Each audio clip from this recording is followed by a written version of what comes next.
श्री गणेशाय नमः. हॅलो नमस्कार, श्री स्वामी समर्थ सर्वांना. तुम्हा सगळ्यांचं माझ्या चॅनलमध्ये स्वागत आहे. तर इथे बनवत आहे बघा आंबोळी.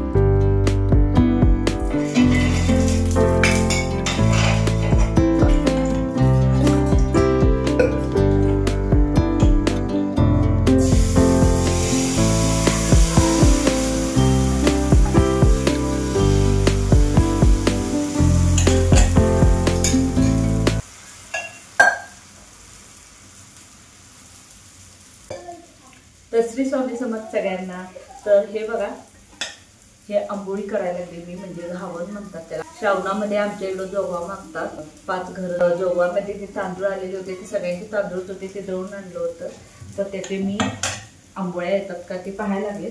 तर ही बऱ्यापैकी अशी आलेली आहे, पण तवा तापला नव्हता म्हणून मोडलेले. तर आता ही बघूया कशी येते.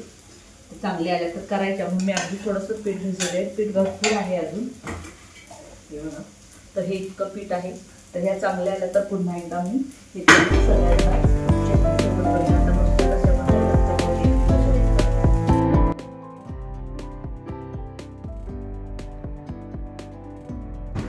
तर ही मोडलेली मी गौरीला आणि मानसला देऊन येते, कशी लागते हे टेस्टसाठी. तर बघा, आंबोळी केली की असंच असतं. पहिला 1-2-3 मोडतात आणि तिथून मग एकदा चांगल्या यायला लागल्या की मग सगळ्या चांगल्या येतात. आणि जोपर्यंत त्या मोडतात तोपर्यंत खाऊन मुलांचं पोट भरतं 1-2. तर आता इथं बघा, ह्याच्यासोबत मी काही चटणी किंवा बटाटे भाजी वगैरे केली नाही. तर मुलांनी ती जे 2-3 जे आम्ही आंबोळ्या केल्या होत्या त्या नुसत्याच खाऊन संपवल्या. तर त्या आणि भाजलं की आम्हाला आणून दे म्हटलं. मग त्यांना एक मी भाजलं तसं नेऊन द्यायला लागलो. तर इथं बघा, तर इथं दोन्ही किटलीतलं तेल संपलं होतं आणि तेल काढायचा मला आळस आला होता. आहे त्यातच बनवायचं असं मी म्हणत होते, पण काय झालं नाही. तर ही बघा, बिना तेलाची मोडली. तर आता पहिला मी तेल काढून घेते आणि आता बघूया आंबोळ्या कशा येतात. तर तेल वगैरे व्यवस्थित लावलेलं आहे. खूप काही जास्त तेल लागत नाही, पण तव्याला तर थोडं लावावं लागतं. तर पहिली एक मोडली आणि दुसरी तेल लावलं नसल्यामुळे मोडली. तर आता ही बघूया, तेल वगैरे व्यवस्थित छान लावून केलेली आहे. तर खूप काही जास्त तेल लागत नाही, पण थोडंफार असं लावावं लागतं. आणि जशा भाजतील तशा मी पोरांना देऊन येत होते. तर ही बघा, छान अशी आंबोळी बनलेली आहे. तर आंबोळी जेव्हा मोडत नाही, त्याची आकण चांगली होते, त्यावेळी त्याची तव्यातच अशी घडी टाकायची असते. तर मी घडी टाकूनच काढून ठेवलेली आहे. तर आता मी फक्त हे 3-4च बनवणार आहे. आणि नंतर आता ह्या या लागल्यात चांगल्या, तर ह्याच पिठाच्या मग चटणी वगैरे खोबऱ्याची बनवून मग बनवणार आहे. त्यावेळीसुद्धा तुम्हाला मी रेसिपी शेअर करेन. तर इथे बघा, हे आता छान व्हायला लागलेत. मी देखील सोबतच मोडल तसं खाऊन घेतलं. तर आमचं पोट भरलेलं. तर कोणच जेवायला नको म्हटले, सगळ्यांचं आंबोळीवरच पोट भरलेलं.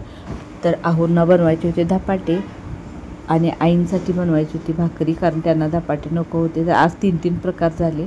मुलांना आंबोळी झाली आणि आईंना भाकरी आणि यांना धपाटे. तर धपाट्यासाठी बघा, इथे मी मिरच्या वगैरे सगळं धुवून घेतलेले आहेत. आणि इथे बघा, मी मिरच्या हाताने तोडून तव्यामध्ये टाकलेल्या आहेत. तवा गरम झालेला आहे.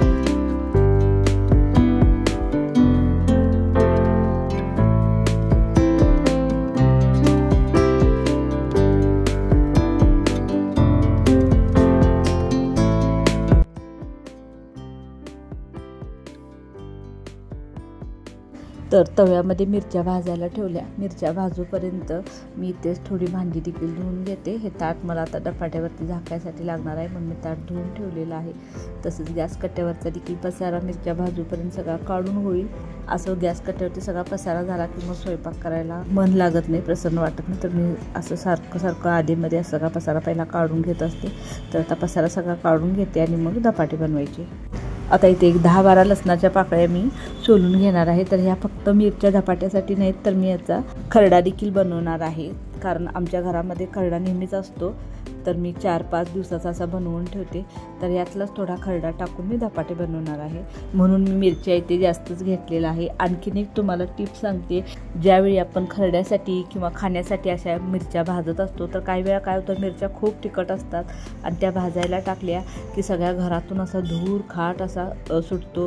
तर सगळ्यांना शिंका खोकला यायला लागतो, इतकं एक मिरच्या उग्र असतात. तर मिरच्यांचा असा खाट उठू नये म्हणून काय करायचं, मिरच्या पहिला तशाच भाजून घ्यायच्या आणि मिरच्या जेव्हा भाजल्या तशा वाटतील त्यावेळी त्यामध्ये तेल टाकायचं आणि त्याच्यावरती लगेच आपण ताट झाकायचं, म्हणजे मग मिरच्यांचा खाट किंवा धूर उठत नाही.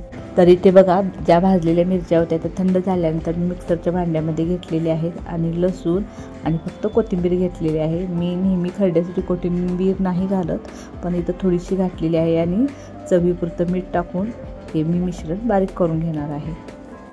तर हे बघा अशा प्रकारे मिश्रण बारीक केलेलं आहे, म्हणजे खरडा करून घेतला आहे. खूप बारीक असं पेस्ट केली नाही, तर थोडं मोठं मोठंच ठेवलेलं आहे. आणि ही जी कोथिंबीर आहे ती मी चिरून घेणार आहे धपाट्यामध्ये घालण्यासाठी.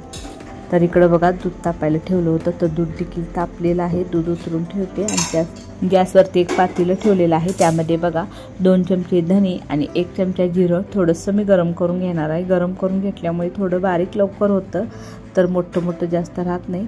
तर इथे बघा थोडं गरम करून घेतलेलं आहे.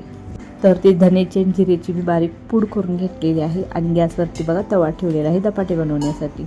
तर इथे बघा मी परात पहिला धुवून घेतलेली आहे आणि त्यामध्ये एकच भाकरीचं पीठ घेतलेलं आहे. तव्यामध्ये जे पाणी ठेवलेलं आहे ते भाकरीसाठी आणि साईडला गॅसवरती एका पातेल्यामध्ये पाणी गरम करायला ठेवलेलं आहे ते धपाट्यासाठी. तर पहिला मी आईंच्यासाठी एक भाकरी बनवून घेते, त्यानंतर मग धपाटं बनवणार आहे. तर मी ते खिडकी देखील उघडून ठेवलेली आहे, कारण पाऊस कधी पडतोय आणि कधी ऊन पडते काही कळतच नाही. आणि पाऊस दिवसभर आज नाही आहे, इतकं गरम व्हायला लागले, तर रात्री कदाचित पाऊस पडेल. त्यामुळे मी खिडकी थोडीशी उघडून ठेवलेली आहे, कारण खूपच गरम होत होतं. खिडकीतून थोडासा वारा येतो. तर इथे मी धपाट्यासाठी पीठ घेणार आहे. तर इथे मी ज्वारीचं पीठ, तांदळाचं पीठ आणि डाळीचं पीठ, हरभरा डाळीचं पीठ असं 3 पीठं घेतलेली आहेत आणि त्यामध्ये हे पाणी ओतलेलं आहे मधोमध.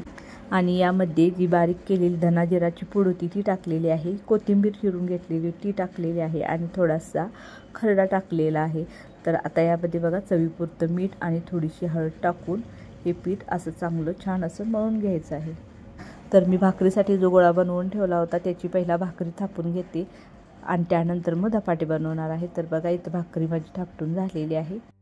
तर धपाटे बघा पळपटावरती एखादं स्वच्छ असं सुती कापड हांतरून त्यावरती देखील पाणी लावून हाताने थापटले तरी देखील चवीला खूप छान होतात. पण मला आता इतका वेळ नाही, गडबड आहे, त्यामुळे मी पळपूटवर थापटूनच बनवायला लागले.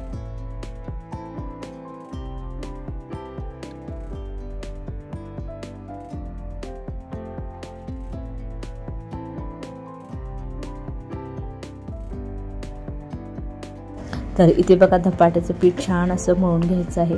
तर इथं माझं पीठ मळून झालेलं आहे आणि आता मी धपाटे बनवणार आहे. तर ही भाकरी बघा मी पहिल्या डब्यामध्ये ठेवून देते, कारण मग ती कडक व्हायला नको.